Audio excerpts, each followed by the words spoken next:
Hey, what's up guys? How you doing? It's Lasty here. Welcome today to a new episode of the FIFA 20 Ultimate Team Road to Glory. Episode number 194. It's Sunday, so I hope you guys are just relaxing. Sit back, relax, and enjoy today's episode. If you do enjoy, hit me with a thumbs up. I'd greatly appreciate it. I mean, we could step that bar up a little bit and aim for 2,500 likes today if you're feeling generous and you're enjoying, you know, the series and the content throughout all this time that everyone's just chilling at home and whatnot.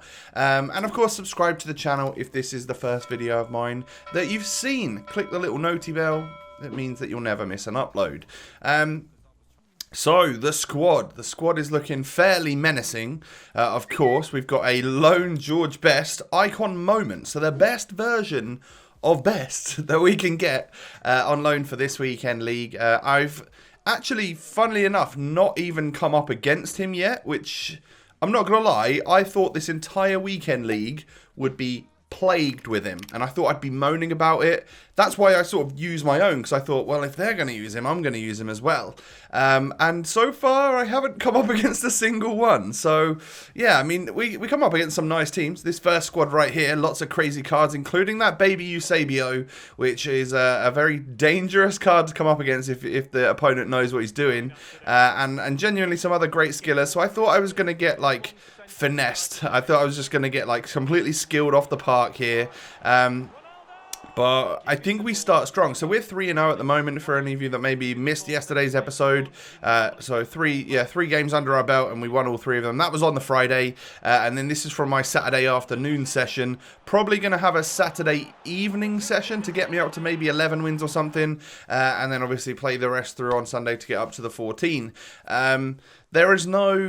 There's no extra benefit, obviously, at the moment. Like, they haven't given us what they gave us a couple of weeks ago, which is if you push to this level, you get an extra red player pick. And if the Team of the Week moments is anything like what it is this week, next week, then the weekend league is sort of starting to lose its draw. It's starting to lose the whole point. Like, obviously, yes, it means that you get coins and packs and rewards every week. But, like, could do with some promo cards in those and stuff, couldn't we? So yeah, it's just a bit of a strange time. Anyway, we come up against what turns out to be a viewer who has got one hell of a road to glory side. I must admit, like, look at that side, it's incredible. A really good team, and it was a tough start, at least. Like, this game, I genuinely think could have gone either way. There were a couple of times where my opponent sort of, it seemed like he wasn't playing, and we messaged afterwards on Twitter and stuff that his HDMI keeps making his screen go black. So there's moments in the game where he's obviously trying to fix his screen, and that's obviously going to give me a slight advantage. I mean, I scored whilst he was playing, but I think there was opportunities for me to go 2-0 up when he wasn't playing, and I just missed them. Sometimes it's actually like quite difficult to score against when no one's actually controlling the players, right? Everything seems to get blocked and go in the way and stuff. But we did go 1-0 up, so we are 1-0 up at half time. Things are actually looking pretty good for us. But I didn't want to rule this guy out just because I know how strong his team looked. And I think, again, like, you never know when someone's just going to hit you on the counter-attack, get that equalising goal. Fortunately for me, 5 or 6 minutes into the second half, we managed to make a nice opportunity there with Cristiano Ronaldo, who is, of course, going to finish it with that powerful right boot of his. And then Ronaldo hitting the 1-2 with Neymar. Like, we just hit him straight after, like, one goal after the other, and made this game 3-0. Made it sort of to the point where it didn't really matter that this goal was about to go in from him. I probably was going to come away with a victory anyway, because with 20 to 30 minutes left of the game, I think I could probably just hold out with possession or something. But we didn't necessarily do that, and here's a couple of moments in the game where his controller or his HDMI had obviously failed him, and I hit the post once. I couldn't even hit the freaking target, but then we scored the fourth goal, and that of course leads to the quit. But GG's, bro. Your squad's very nice, and I'm sure that on different circumstances that game could have been totally different. So we move on into what is hopefully going to be our next opponent, or hopefully going to be our next win. So we're 5-0. Good start from the boys. Another nice team. This guy's got prime Hugo Sanchez. I would assume he got that out of the prime pack. Wouldn't be surprised if he got Maradona out of the baby pack, and maybe Hierro from one of the icon swaps. Although that was baby Hierro. Was that ever a part of icon swaps, or was it mid or might have been mid. I'm not sure. You'll have to let me know. Remind me down below in the comment section. So Hugo Sanchez, the problem with him is that if you don't have the moments version, you have a version of him which has super low composure. Now, it is also a striker which has very high finishing and stuff. I don't know how they level out and stuff. Like, I don't know the difference between having a player that has 90 finishing and like 90 composure to someone that has 60 composure or 70 composure and then 97 finishing or something. Like, what does that mean? I guess like composure means like how you deal with when you've got pressure on you, how you deal with situations when you're pressured. So maybe he wouldn't be that great, or maybe he would just, maybe the finishing would override that. I'm not sure. Either way, it didn't really come into effect because I don't think he got into the opportunity to really score with his Hugo Sanchez. He scored one goal, I think that was with Sane, but we were able to save a penalty to stop myself getting equalised upon, and then Ronaldo gets through here, should probably come away with a goal there, and we're really pushing to get this. I want to get back to that 2-goal lead. Ronaldo gets inside the box again. I mean, lucky to pull the shot off, but his goalkeeper was having none of it, and I wasn't able to get that third goal. So Neymar pushing through into the box, and we get seriously lucky. Like, there were so many opportunities where I thought I was clear through and then the AI blocked it, to then that opportunity there where I scored the goal because it was off of 2 bounces off a defender and stuff. It's very, very odd. But his Maradona did score to make it 3-2. So this game was getting a little bit too close. I was getting a little bit nervous. But again, we were extremely fortunate with Best to hold the ball when he got tackled. And then, of course, he knocks it into Neymar, who was in front of the defender, to score at the front post, or the near post. And then, I mean, that was silly from my opponent. I rainbow flicked him, and he ended up getting a yellow card and giving a penalty away because that foul was inside the box. Neymar can step up, and I'm just going to hit it into the bottom right corner. And that is, of course, going to lead to a little bit of a rage quit. 72 minutes on the clock, 3 goals down. Yeah, I'm not going to lie. I don't blame him either. I probably would have been gone in that situation as well. So, still unbeaten in the weekend league so far. What are we up to now? Is that 6-0? I think so, but a pretty close game in terms of stats there. How that's 5-2, I'll never know.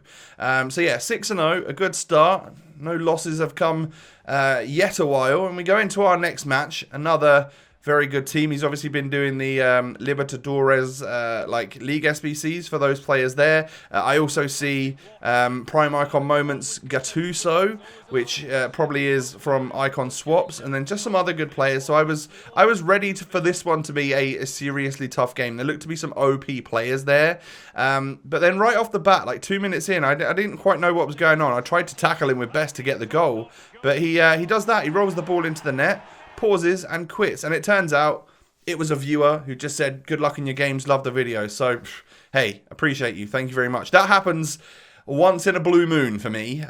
We come up against viewers quite a lot. A lot of the time they want to stay in and play like the whole game, and a lot of the time they obviously really want to win. So yeah, to just be essentially given a victory there, hey, it takes one game of stress away from me, so I very much appreciate you. I don't expect it if you ever come up against me. I know I joke about it sometimes, but I don't expect it, and but I do greatly appreciate it, so thank you, buddy. We move on into the next one. Another, again, like, team looks pretty menacing. Lots of good players in there, lots of card designs that I'm a little bit afraid of with some of the players that are attached to the card design. But look at that agility, dribbling, turning ability from George Best. We are able to go 1-0 up with the main man. He's scoring that goal for us. And what I do need to do, actually, is that I haven't done for the end of this video, is actually tally up the goals and who's where in terms of contributions. I'll do that, and I'll mention that at the start of tomorrow's episode, and then give you another update towards the end of the weekend league. 2-0 rage quit here. I mean, we were up to 8-0 from 3-0 in like a very short space of time, like a very short period of time. The people just weren't really staying in the lobbies. They weren't staying in the match. They were getting out of there. So rage quits galore brings us to 8-0, and we can go on into the next match. And at this point, like I've mentioned to you like a lot, is that if it's still a Saturday and I'm at like +7 or above form, I start to struggle. We obviously know that this is kind of like my point of skill, my level of skill. And, because I know a lot of you were saying last week, like, how the hell do you class yourself as a below average player? You've just gone 14-1. I don't know. I just feel like I'm not a great player at FIFA. Like, yeah, we kind of got lucky in certain situations and we played some good FIFA last weekend. Maybe I'll class myself as an average FIFA player now because I don't want to, belittle myself too much if maybe we were playing some good FIFA and stuff. But, I am not someone which I think you would probably class me as a worse FIFA player the longer I would play in the weekend league. Like, part of the reason why I don't go past 14 wins is because it gets stressful. I completely bottle, I lose my head, and I just start losing loads of games. So I'd probably end up just about getting to gold 2, and then bottling it to get towards gold 1, and that is really like my level. Even if I was 14-1, I guarantee you I would lose loads of games. So it's just the way it is, really, and I play to what I enjoy. But anyway, we were getting a lesson on how to play FIFA in this game. This guy was very good. I wouldn't be at all surprised if he was some sort of like elite player or something. Not quite sure why he did this. Second time this weekend league, someone just passed it back to their goalkeeper and scored an own goal. He didn't let up after that. Like, I was on constant pressure. All I can imagine is that maybe he appreciated the fact that I went on all-out attack or something. I don't know. Like, maybe because I'm not just a one-depth drop-back possession player. But right at the end, he got his third goal, and he trounced me in this game. There's no way I was coming away with a victory. So I don't know what that was all about, the own goal situation. But I really got taught a lesson in FIFA there. Like, I decided to stay in all of the way because I thought maybe we could learn something, and I wasn't too stressed at that point in time. But that did start to just started to make the blood boil a little bit. Any loss will do that to a person. We come up against this guy. Nice team, lots of colourful card designs, lots of good OP players. Knock it into Neymar here, who's just going to strike it. Good save from Ter Stegen. It's not going to be a goal this time.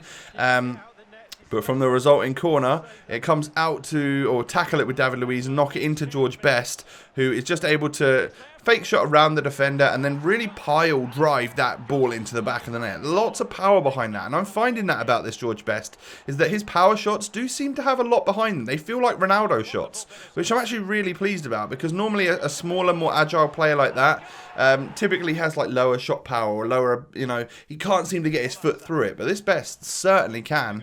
I highly recommend you give him a go. Unless you come up against me, then just give me the win and leave, like the other guys have displayed here. No, you don't have to do that, but please do. But don't. But do. I don't know where to leave you guys with that. I could keep going all day. But you can see here I bottle a 2-0 lead, and actually he ends up making it 2-2 at half time. And at half time I was literally sitting to my mates in Discord thinking, like, I don't know how I've bottled this. This guy's not good. But then when I watched it back, I was like, you know what, Tom? You made some stupid errors. Yeah, a lot of the, for some reason, like the button switching, the player switching wasn't great. Yeah, perhaps I wasn't on the most amazing server. We're not going to give that. We're not going to give that as an excuse really here, because to be honest, a lot of the skill moves and stuff that this guy pulled off, actually, I think I underestimated him a little bit when I went 2-0 up, and I think I fully deserved to lose. Like, we were bottling. There were plenty of situations here where we could have and should have scored. We do make it up to 4-3, and if I was on having a better day or things weren't quite going as they were, then I could have come back and got the equaliser and maybe even turned the game around again, to win it. But I just wasn't. I was asleep in this game. I can tell when I'm defending, I was asleep, and it really started to trigger me. So when I got a straight red card with Coman there, which I meant to do, I was just annoyed. So I went and dived in on him. That obviously at that point I'd rather just quit the game, get out of there, and not take the red card, so that we can just go into our next game in the next session, in the next episode. So what I want to leave you with here today is, obviously the mid-icon SBC is here, and it's very expensive. It's somewhere between 550 and 600k. That's absolutely ridiculous. Now, is it worth it? Like, this right here is not even 88 rated. I think I need even more. Like, I can't even build the highest rated squad here with the fodder in my club. So that is a problem. We'd have to earn coins and earn more fodder players to make it happen. But These players right here, I put it out on Twitter and it didn't seem to please people. They thought it was a little bit weird that I would get rid of 3 icons and a Paulinho and stuff like that. What is your take on it? Is it worth it? Should I do it for the content? You know, it's going to take a few weeks before I can have the coins in order to do it. But I'm curious. Do you think it's worth it? Does it bother you that I would submit those players there? And should I do it, really? That's the main question. Because at the moment, I'm sitting in the no camp. I'm thinking we shouldn't do this. I'd actually rather put all of those players in towards a part of the Sergio Ramos SBC or something, because like I think that would give us a much better overall player, like guarantees a good player at the end of it. Whereas I feel like we've got Baby Raul from the Baby Icon SBC that we did, which is terrible. It wasn't even good at the time. And then the Prime Icon pack we've done, we've got 90 Prime Inzaghi, which is, again, like about as bad as it can get. So our guaranteed icon packs this year have been atrocious. And I almost wonder, I don't know whether it would be retribution. I don't know whether it would be like that time finally to get the good one, to get that 90 rated Hullet, and if it would actually happen or not. Or whether or not we would just waste all of that fodder, waste a few 100,000 coins, be like loads and loads of coins and players down, and end up just getting like Yari Litmanen or, you know, like Baresi or so, just someone that I wouldn't want to use in my squad. That's most likely the case, right? So let me know down below what you think. And if you've done it, let me know who you got so I can gauge whether or not it's worth doing or worth just leaving. So yeah, that is going to be the end of the episode. Do me a favor and hit that thumbs up. Like I said, slightly higher like target today. If we can hit 2,500, you'll make my day. Come and follow me on Twitter and Instagram. The links are down below. And I hope you guys will have a wonderful day. Stay safe, stay healthy, and be there for one another. And I will catch you tomorrow. Peace.